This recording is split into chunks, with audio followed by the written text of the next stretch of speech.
15. marca letos smo se sredi nedeljskega popoldneva tukaj na Gunču v družinskem krogu poslovili od Stanislava Marinko, Gajštrovega ata, ki je bil vse skodi vesten posestnik, je rad pomagal tudi pri razvoju širše krajevne in župnijske skupnosti.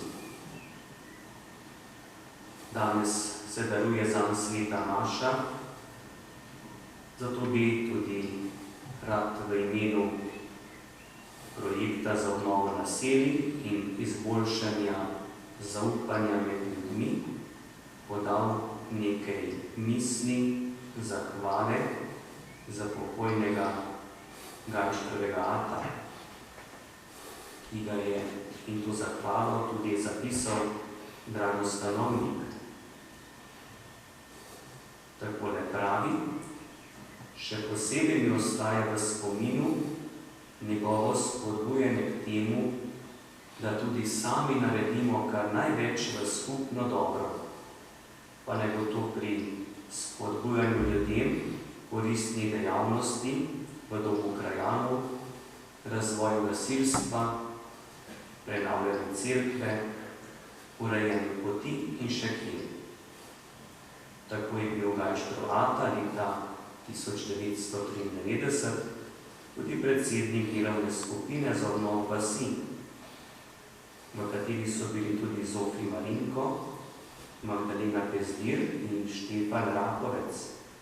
In ta skupina je tudi zbrala podatke o vseh med in po vojni pogrešanih ter pripravila tudi vse potrebno, da se je tukaj na Gunču postavilo spominsko obeležje, ki je bilo tudi blagoslovljeno leta 1993.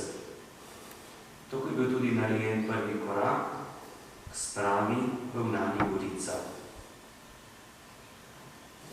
Gajštrov ata Stanislav Marinko je s tem in še mnogimi drugimi dobrimi deli pustil za seboj lep spomin, ki nam je v spodbudo, da ga tudi mi posnemamo, da si pomagamo med seboj v dobro kraja, župnije in občine.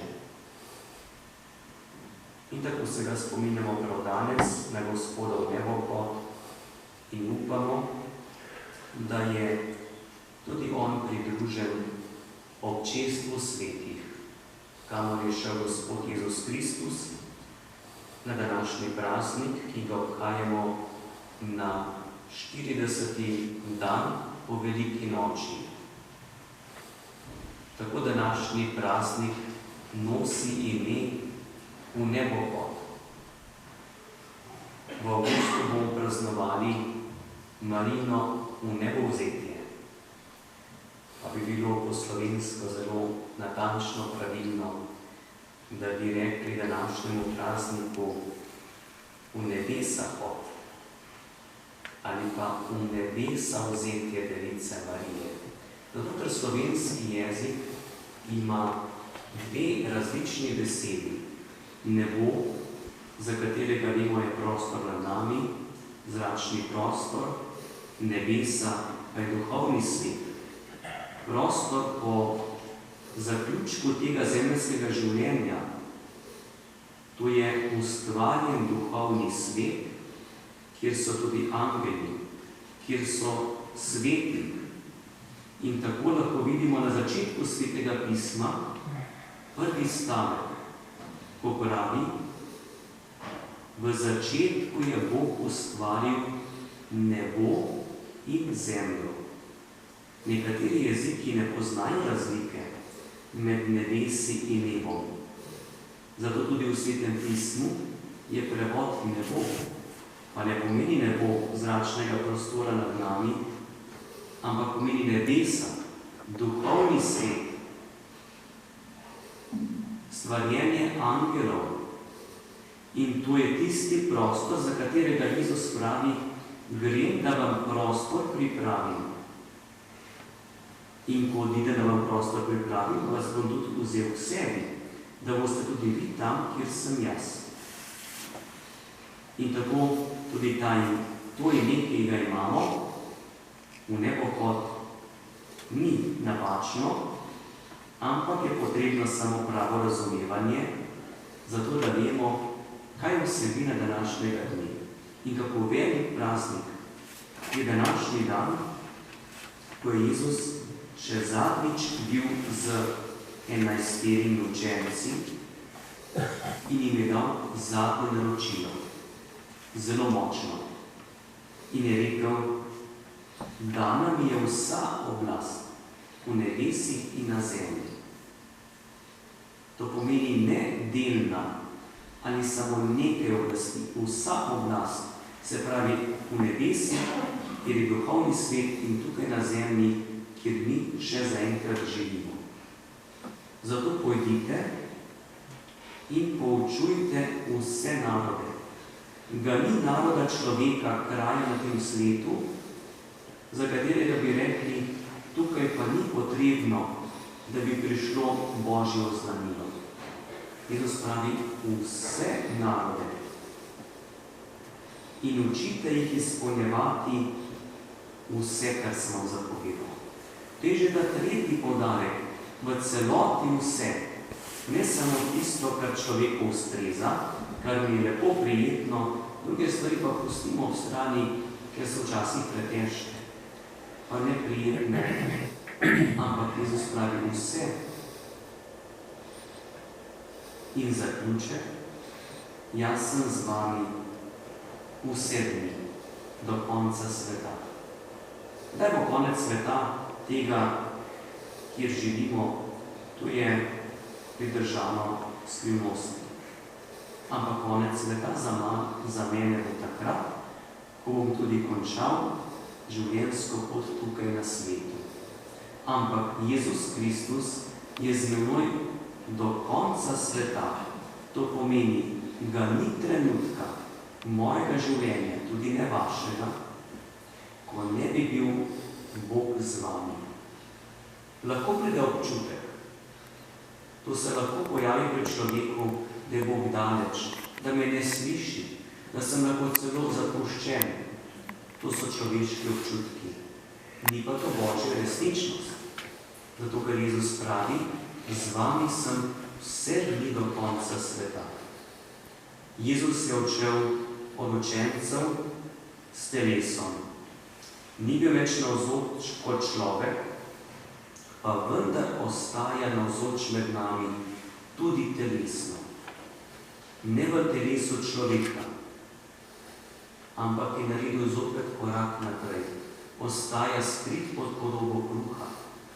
Zato, da bi bil lahko z nami vse dni do konca sveta, celo telesno povezan, ne samo duhovno.